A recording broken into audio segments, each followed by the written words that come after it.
تو میں ڈاکٹر صاحب کل صبح پہلا کام یہ کروں گا کہ میں اپنے ملک کے جو وزیر اعظم پاکستان ہیں ان کو میں خط لکھوں گا کہ کم از کم میرے صوبے میں یا آئین میں قرآن اور سنہ کے مطابق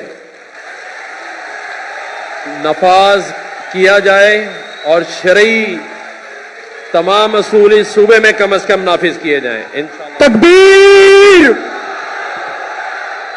میں نے کہا میں آپ کے خوش گزار کروں انشاءاللہ تعالی، اور آپ دعا فرمائیے گا کہ اللہ تعالی ہم سبھی کو یہ ہدایت دے۔ تکبیر! تکبیر! اللہ اکبر! تکبیر! اللہ اکبر! ماشاءاللہ میں گورنر صاحب کے ساتھ 4 دنوں سے ہوں۔ ماشاءاللہ مرد ہے ماشاءاللہ،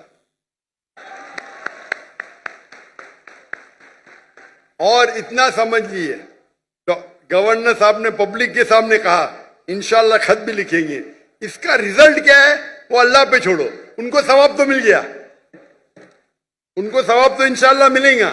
نیت ہے کہ اللہ تعالیٰ کا جو پیغام پہنچا ہے اور اللہ تعالیٰ کا قانون، وہ ریزلٹ سے کیا ہوتا ہے ہمیں لینا نہیں ہے، وہ اللہ پہ چھوڑے۔ قرآن میں اللہ تعالیٰ فرماتے فذکر انما انت مذکر، آپ ذکر کرو، دعوت دو، دل کو بدلنا اللہ کے ہاتھ میں، ہمارا کام ہے دعوت دینا۔